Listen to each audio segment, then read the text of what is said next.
567।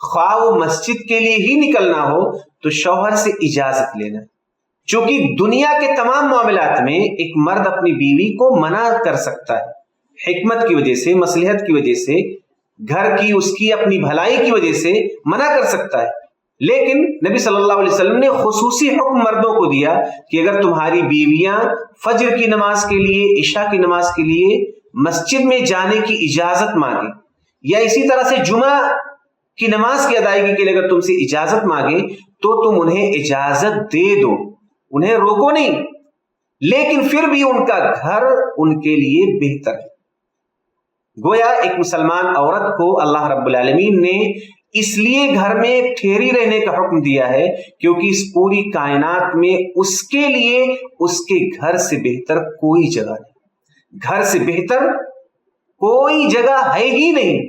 مسجد میں جانے والی عورت کو نبی صلی اللہ علیہ وسلم فرماتے ہیں کہ مسجد میں جانا ان کے لیے بہتر نہیں ہے بلکہ ان کا گھر ان کے لیے بہتر ہے. لہذا ترجیح گھر کو ہی حاصل ہے، چاہے وہ عشاء کی نماز پڑھنا ہو یا فجر کی نماز پڑھنا ہو. لیکن اگر ایک عورت کو شوق ہے، جذبہ ہے، تو شوہروں کو منع نہیں کرنا، بلکہ نبی صلی اللہ علیہ وسلم نے شوہروں کو خاص طریقے سے تاکید کی ہے کہ انہیں جانے دینا ہے، کیونکہ بہرحال وہ مسجد جا رہے ہیں، وہاں پر انہیں بہت سارا خیر ملنے والا ہے، بہت زیادہ ثواب ملنے والا ہے، بہت زیادہ علم ملنے والا ہے. وہ ایک نیک مجلس میں جا رہی ہیں، لہٰذا انہیں منع مت کرو.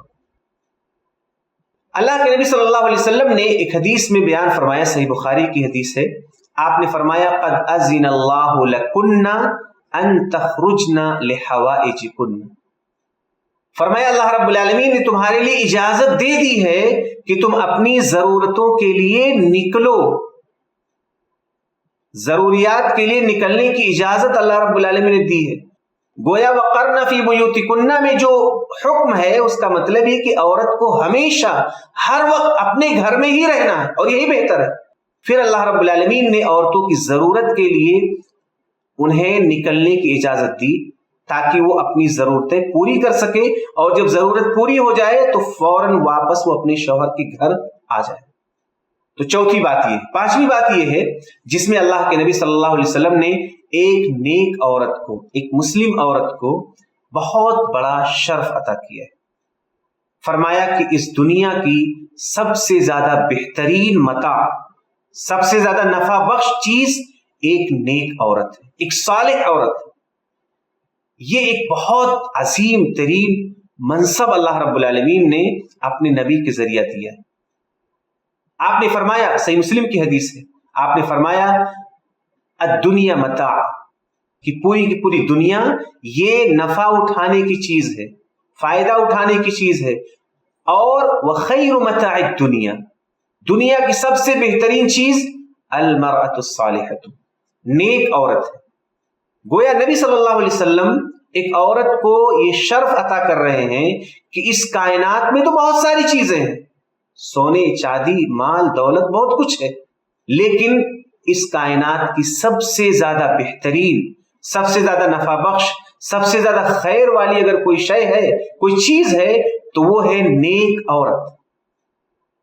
اس حدیث رسول میں نبی صلی اللہ علیہ وسلم نے ایک مسلم عورت کو جو نیک ہے اسے بشارت سنائی ہے کہ تم اس دنیا کی سب سے قیمتی چیز ہو، سب سے زیادہ نفع بخش چیز ہو، سب سے زیادہ بہترین چیز ہو.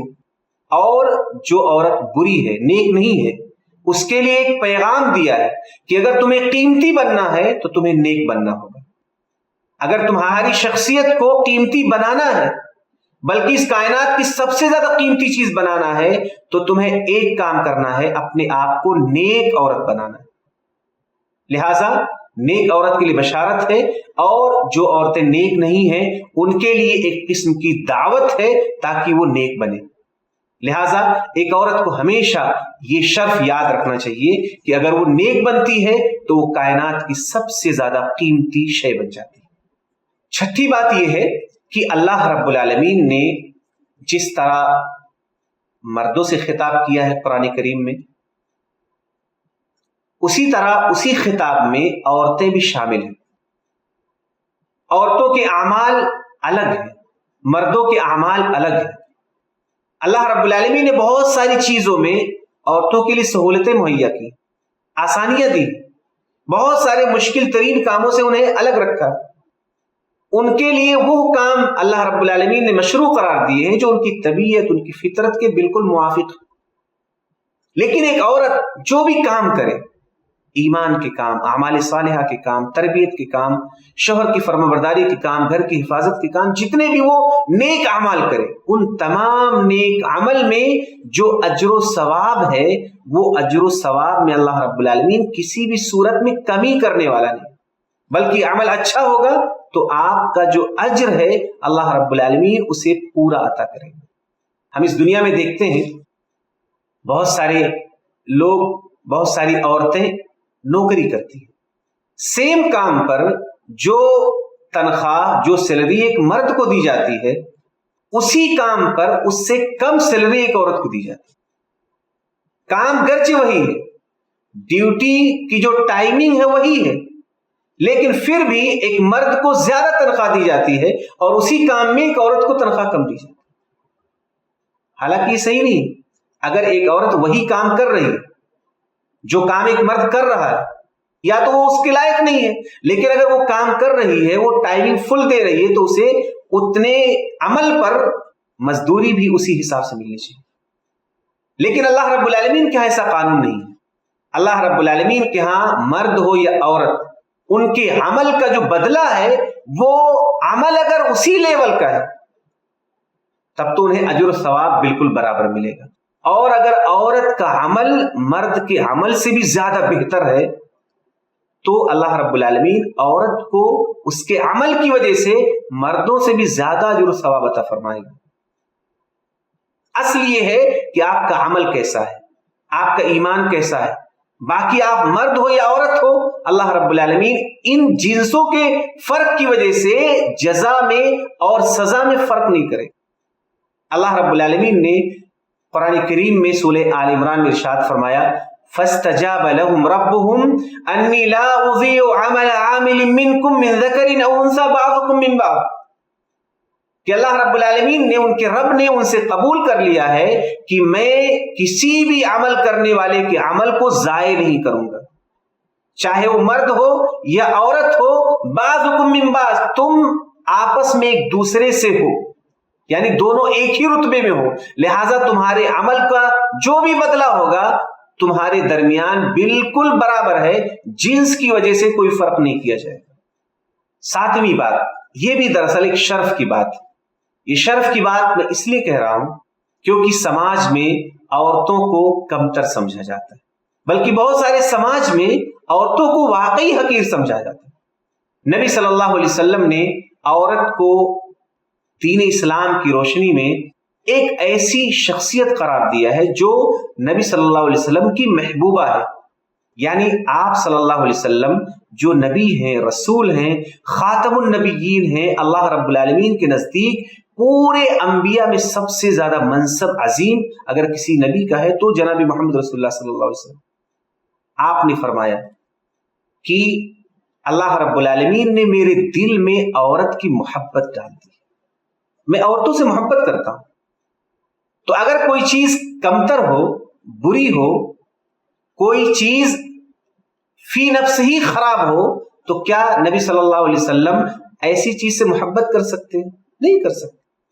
نبی صلی اللہ علیہ وسلم کا نیک عورت سے محبت کرنا اس بات کی علامت ہے کہ عورت ایک قابل قدر چیز ہے، گھٹیا چیز نہیں ہے، بری چیز نہیں ہے، کمتر چیز نہیں ہے، خراب چیز نہیں ہے. اس کا عمل خراب ہو تو یہ اس کے عمل کی خرابی ہے، لیکن عورت ذات یہ قابل احترام ہے اور قابل محبت ہے. نبی صلی اللہ علیہ وسلم فرماتے ہیں، حبب الیہ من الدنیا، کہ میرے دل میں محبت ڈال دی گئی ہے، محبوب بنا دیا گیا ہے دنیا کی 2 چیزوں کو، النساء والطیب، ایک عورتیں اور دوسرے خوشبو. جس طرح خوشبو سے مجھے محبت ہے، میں ایسے ہی دنیا کی سب سے قیمتی متاع عورت سے بھی محبت کرتا ہوں. نبی صلی اللہ علیہ وسلم کا عورت سے اظہار محبت یہ عورت کی قدردانی ہے، یہ اس کی عزت افزائی ہے، یہ اس کا احترام ہے. یہ اس کے لیے جو مقام ملنا چاہیے اس مقام کا اظہار ہے کہ نبی صلی اللہ علیہ وسلم دنیا کی چیزوں میں سے 2 چیزوں سے محبت کا اظہار کر رہے ہیں، اور وہ دونوں چیزیں بالکل لطیف ہیں، ایک ہے عورت اور دوسرے ہے خوشبو۔ اور آخرت کی ایک چیز، دین کی ایک چیز نبی صلی اللہ علیہ وسلم کو محبوب ہے، وہ ہے نماز۔ آپ نے فرمایا وَجُعِلَتْ قُرَّةُ عَيْنِ فِي الصَّلَاةِ، اور میرے آنکھوں کی ٹھنڈک نماز میں رکھ دی گئی ہے۔ گویا نماز پڑھتا ہوں تو مجھے سکون ملتا ہے، اور میرے دل میں دنیا کی 2 چیزیں محبوب ہیں، ایک عورت اور دوسرے خوشبو۔ لہٰذا اس میں بھی ایک عورت کے لیے جو مسلم ہے، جو نیک اور جو صالح ہے، یہ اس جنس عورت کے لیے نبی صلی اللہ علیہ وسلم کی محبت کا اظہار، یہ اس کی قدر کی پہچان ہے، اس کے قیمتی ہونے کی علامت ہے۔ لہٰذا ایک عورت کو یہ شرف دیا گیا ہے کہ وہ نبی صلی اللہ علیہ وسلم کی نظر میں قابل محبت ہے اور لائق قدر ہے۔ لہٰذا ایک شخص کو عورتوں سے محبت کرنا چاہیے، اور عورتوں سے محبت کے بہت سارے مرتبے۔ ایک ماں یہ لائق محبت ہے کہ ایک بیٹا اپنی ماں سے سچی محبت کرے، دکھاوے والی محبت نہیں۔ ایک شوہر اپنی بیوی سے محبت کرے، ایک باپ اپنی بیٹی سے محبت کرے، اپنی پھوپھی سے محبت کرے۔ لہٰذا جتنے بھی رشتے ہیں، ان تمام رشتوں میں ایک مرد کو چاہیے کہ وہ اپنے آس پاس کی تمام عورتوں سے، ان کا رشتہ کچھ بھی ہو، رشتہ بیوی کا ہو، رشتہ بہن کا ہو، رشتہ ماں کا ہو، رشتہ پھوپھی کا ہو، رشتہ خالہ کا ہو، وہ قابل احترام، قابل محبت اور قابل قدر ہے۔ یہاں تک کہ اللہ رب العالمین نے ایک عام مسلم عورت کو دوسرے عام مسلم مرد سے بھی ایمانی محبت کرنے کی تعلیم دی گئی کہ ان کے درمیان آپس میں ایمان کی بنیاد پر محبت ہوتی ہے، اللہ رب العالمین کے لیے محبت ہوتی ہے، اور محبت دل کے اندر ہوتی ہے کہ آپ ایسی تمام عورتوں سے محبت کرتے ہیں جو عورتیں دین پر ہیں، ایمان پر ہیں، توحید پر ہیں، اللہ رب العالمین کے دین پر قائم ہیں، استقامت پر موجود ہیں۔ ایسی عورتیں قابل عزت ہیں، قابل احترام ہیں اور لائق محبت ہیں۔ تو عورت قابل نفرت نہیں بلکہ عورت قابل محبت ہے۔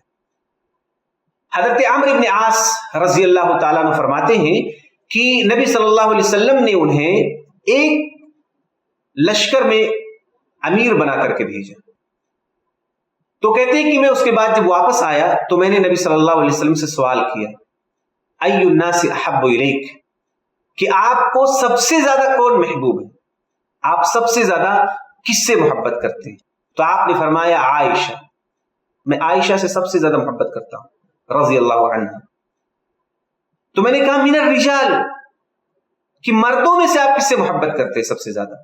تو انہوں نے کہا ابوہا، اس کے والد سے، یعنی حضرت عائشہ رضی اللہ تعالی عنہ کے والد حضرت ابو بکر صدیق رضی اللہ تعالی عنہ سے۔ اس حدیث میں اللہ کے نبی صلی اللہ علیہ وسلم اپنی محبت کا اظہار کر رہے ہیں۔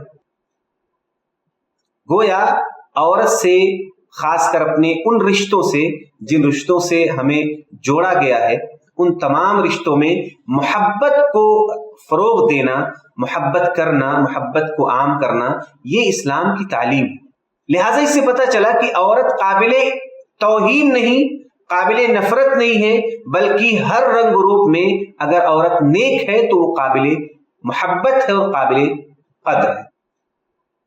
8ویں چیز ہے کہ جس طرح مردوں کا حق ہے اسی طرح سے عورتوں کے بھی حقوق ہیں۔ حق اسی کا ہوتا ہے جو لائق عزت ہو، لائق تعظیم ہو، لائق احترام ہو، جس کا ایک مقام ہو، جس کا ایک مرتبہ ہو۔ تو عورتوں کو اسلام نے حق دے کر کے ان کی تعظیم کی ہے، ان کا احترام کیا ہے، اور انہیں سماج میں ایک مقام اور ایک مرتبہ عطا کیا ہے۔ تو جس طرح مردوں کا حق ہے، ایسے ہی عورتوں کے بھی حقوق اللہ رب العالمین نے بیان فرمائے۔ اللہ رب العالمین نے قرآن میں بیان فرمایا وَلَهُنَّ مِثْلُ الَّذِي عَلَيْهِنَّ بِالْمَعْرُوفِ وَلِلرِّجَالِ عَلَيْهِنَّ دَرَجَةٌ وَاللَّهُ عَزِيزٌ حَكِيمٌ، اور ان کے لیے اسی طرح حق ہے جس طرح ان پر حق ہے، بھلائی کے ساتھ، جس طرح ان پر دوسروں کے حقوق ہیں ایسے ہی ان عورتوں کے دوسروں پر حقوق ہیں. وَلِلرِّجَالِ عَلَيْهِنَّ دَرَجَةٌ، اور مردوں کے لیے عورتوں پر ایک مقام اور ایک درجہ بڑھا ہوا ہے. مردوں کا ایک درجہ عورتوں پر بڑھا ہوا ہے. واللہ عزیز حکیم، اللہ رب العالمین غالب ہے اور حکمت والا ہے. اس کا یہ حکم اللہ رب العالمین کے حکمت کا ایک حصہ ہے. اسی طرح سے نبی صلی اللہ علیہ وسلم بیان فرماتے ہیں ان لکم من نسائکم حقا ولنسائکم علیکم حقا، بے شک تمہارے لیے تمہاری عورتوں کا حق ہے اور بے شک تمہاری عورتوں کے لیے تمہارے اوپر حق ہے. گویا ایک دوسرے کے اوپر حقوق موجود ہیں. یہ حقوق ہونا دراصل عزت کی بات ہے. لہذا کسی عورت کو یہ نہیں سمجھنا چاہیے کہ آپ کا کوئی بھی حق نہیں ہے اور آپ بس ایسے ہی ایک چیز ہو کہ آپ کو کوئی اختیار نہیں ہے، آپ کا کوئی حق نہیں ہے، بلکہ جس طرح مردوں کے حقوق بیان کیے گئے ہیں ایسے ہی آپ کا بھی حق ہے اور آپ کو اپنا حق لینا چاہیے. آپ کو اپنا حق معلوم رہنا چاہیے. کہاں کہاں آپ کے حقوق بیان کیے گئے ہیں، آپ کے لیے کیا تعلیم آپ کو دی گئی ہے، وہ سارے حقوق، وہ سارے منصب اور سارے مرتبے آپ کو معلوم ہونا چاہیے جو آپ کو دین اسلام نے دیا ہے، تاکہ آپ انہیں لے سکیں. اگر کوئی آپ کا حق نہیں دیتا ہے تو آپ کو پتا ہونا چاہیے کہ فلاں نے آپ کا حق مار لیا، آپ کے ساتھ غلط کیا، تاکہ آپ وہ حق حاصل کر سکیں، اس کے لیے آواز بلند کر سکیں، اس کے لیے سامنے والے سے کہہ سکیں کہ آپ یہ غلط کر رہے ہو، میرے حق کے خلاف ہے. دنیا میں بہت سارے حقوق بیان کیے گئے ہیں جنہیں لوگ حاصل کرنے کے لیے بہت کوشش کرتے ہیں. خاص کر عورتوں کے لیے بھی بہت ساری چیزیں خاص کی گئی. آپ جب بس میں سفر کریں گے تو آپ کو پتا چلے گا کہ بس میں سے کچھ سیٹیں عورتوں کے لیے خاص ہیں. پوری بس فل ہے، ایک عورت داخل ہوتی ہے، اسے پتا ہے کہ اسے فلاں سیٹ پر بیٹھنا ہے. اگر وہاں پر مرد بیٹھا ہوا ہے تو ایک پڑھی لکھی عورت فوراً اسے کھڑا کرتی ہے اور اس کو اٹھا کر کے خود وہاں پر بیٹھتی ہے، کیونکہ اسے پتا ہے کہ یہ سیٹ میرے لیے خاص کی گئی ہے اور یہ میرا حق ہے، لہٰذا مجھے یہ حق ملنا چاہیے. تو جس طرح دنیا کے معاملے میں ایک عورت کو سمجھ میں آتا ہے، اسی طرح اسے دین کے معاملات میں جو اسلام نے اسے دیا ہے یہ سارے حقوق اسے اچھی طرح سے معلوم ہونا چاہیے. اللہ کے نبی صلی اللہ علیہ وسلم نے انہی حقوق کے تعلق سے باقاعدہ وصیت فرمائی. فرمایا وَاسْتَوْصُوا بِالنِّسَاءِ خَيْرًا، صحیح بخاری کی روایت، حدیث نمبر ہے 5186. فرمایا وَاسْتَوْصُوا بِالنِّسَاءِ خَيْرًا، عورتوں کے تعلق سے بھلائی کرنے کی وصیت قبول کرو. یعنی آپ نے بہت ہی تاکیدی حکم دیا ہے کہ عورتوں کے ساتھ خیر کا معاملہ کرو، اور اس سے بڑا خیر کا معاملہ کیا ہوگا کہ آپ کے حقوق آپ کو ادا کر دیجیے. 9ویں بات ہے، اس کا تعلق بھی تعظیم سے ہے، احترام سے ہے. وہ یہ ہے کہ اسلام نے ایک عورت کو بہت سارے پہلو سے اس کا حق دلایا ہے، اس کو ایک عزت والی جگہ پر رکھا ہوا ہے. انہی میں سے 2 چیزیں میں آپ کے سامنے بیان کرتا ہوں جس سے پتہ چلتا ہے کہ ایک عورت کو اسلام نے ایسے مقام پر اختیار دیا ہے، ایسے مقام پر اس کی رعایت کی ہے جہاں پر سماج کے لوگ نہیں کرتے. ان میں سب سے پہلی چیز ہے کہ نکاح جیسا معاملہ بغیر لڑکی کی رضامندی کے نہیں کیا جا سکتا. نکاح ایک بہت بڑا معاملہ ہے. نکاح کی وجہ سے ایک عورت کسی مرد کے ماتحتی میں جاتی ہے. اب ایسا بڑا فیصلہ بغیر لڑکی کے رضامندی کے کیا ہی نہیں جا سکتا، کرنا جائز نہیں ہے.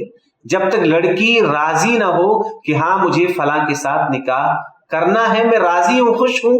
اگر وہ سیبہ ہے تو اس کا بولنا ضروری ہے، اور اگر وہ باکرہ ہے تو اس کا خاموش رہنا، یہی اس کی اجازت اور رضامندی ہے. لیکن رضامندی اور اجازت ضروری ہے. اللہ کے نبی صلی اللہ علیہ وسلم نے بیان فرمایا الثیب احق بنفسها من ولیها، کہ جو سیبہ عورت ہے، پہلے سے شوہر دیدہ ہے، وہ اپنے ولی سے زیادہ اپنے نفس کا حق رکھتی ہے. یعنی اسے پسند کرنے میں، اختیار کرنے میں اس کا زیادہ خیال کیا جائے گا، کیونکہ یہ شوہر دیدہ ہے، اس کو تجربہ ہے، لہٰذا اس کی رائے مقدم رکھی جائے گی.